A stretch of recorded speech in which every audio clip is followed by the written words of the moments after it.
Hi, this is Zenzi. It's CSA Sunday afternoon. I'm well stocked with meatballs, Father's Day, and Karen birthday cake. Shreya, thank you.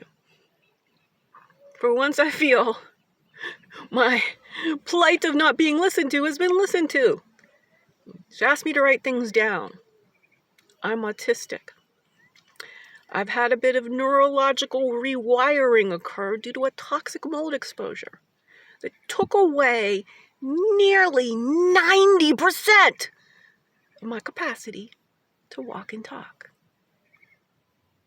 I fixed that myself. I am a born philosopher with a degree in philosophy from Carnegie Mellon. Thinking about our thinking equipment has been 54 years of deep introspection. So I saved my own life. I then went out into the world, leapt, as Goethe tells us to do, into the pandemic closed void. My work in the world is to found the hashtag Wellbeing Philosophy Institute to make clear, creative, anti-racist, life-centric thinking about human energy, potential well-being, that's body, mind, and soul integrated thinking about human energy, potential well-being, and make that a necessary global public good. This model of plantation capitalism is about to self-extinct our species. I'm not in this position of 27 months of homelessness, 33 months of being destitute in the U.S. of hypocrisy. Talk about your serious strength, resilience. Brene Brown cannot handle my vulnerability. But as I go to start telling my story, people just start advising at me. I spent 30,000 hours trying to fix this situation. I don't need to be treated like an imbecile. What I do need is people willing to sit and listen for a while. I have 3 tiers of investment. I'm trying to network to a patron, more like a Renaissance matron, to be quite honest. Mackenzie Scott, I'm feeling. Perhaps Richard Branson.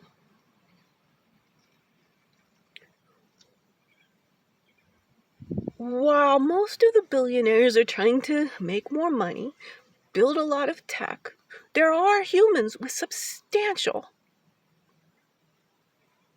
multi-generational wealth who do care about our species. Now, my work, life-centric thinking being one component of well-being philosophy, is based on uniting all 8 billion of us across every nook and cranny of Earth. I need to do a show. Hashtag stand-up philosophy. That's my modality to do this. To do a bit where I set up a whole bunch of terms and come back, and there's payoffs as you listen to me after half an hour and a half an hour. I cannot be brief. It's how the wiring went. I was alone in the world in my bat cave, quite literally. So I think in a way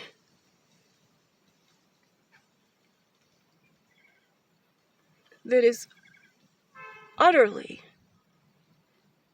well thought through, well referenced, and follows succinct and powerful evolutionary logic principles. Evolutionary logic, tying the whole species together using the math of life, the chicken versus the egg conundrum, and the truth that everything is frequency.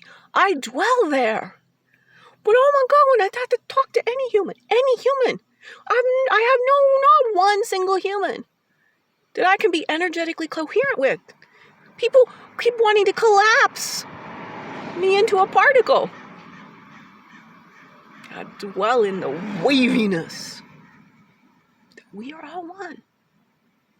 I have sorted the hard problem of consciousness into an easy pivot.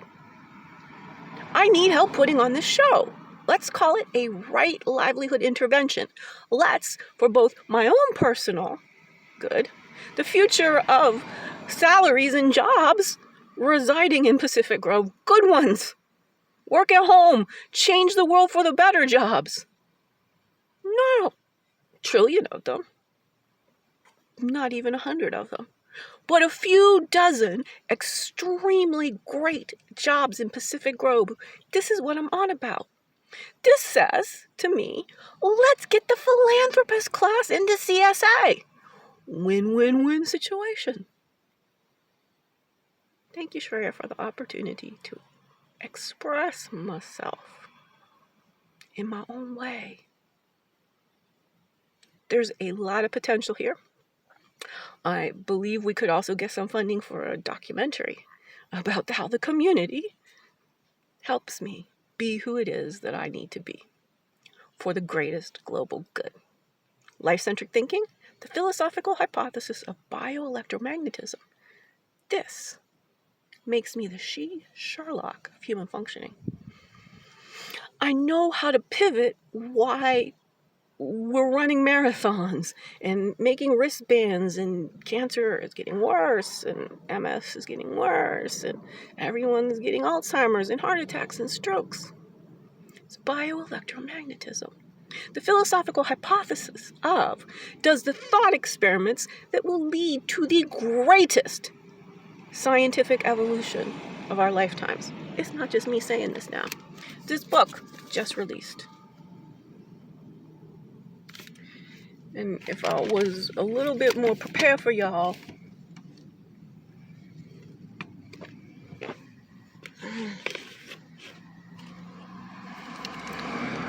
holding up my meatballs. Delicious barbecue meatballs. Thank you, Daniel, Eric. The universe in one atom. I don't want to be a human living in poverty. I want to be the keynote speaker at the Dharamsala Mind Conference. I don't know what it's called specifically. I've sorted the hard problem of consciousness into easy pivot. Very, very Buddhism, non-theistic framework that goes right out to the secular world, right into academia. Stanford, UCSC are going to be part of the consortium of my #Wellbeing Philosophy Institute.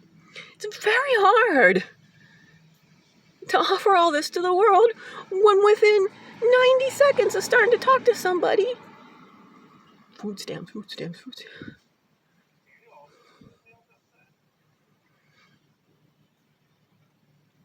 Talking about what we're going through appropriately without having to filter toxic positivity, without having to swallow. It's what we all need, because none of this is right. The economic system of plantation capitalism, it's evil. We're doing this to ourselves. We're living by rules made hundreds, sometimes thousands of years ago that need to be looked at, revised, with women as being actual humans, with people with melanin being considered actual humans, with people with different neurotypes being considered just like everyone else. All right, y'all. Harmony. Right livelihood intervention at CSA as soon as it's convenient. Because I'm physiologically about to go extinct. But the mental fitness.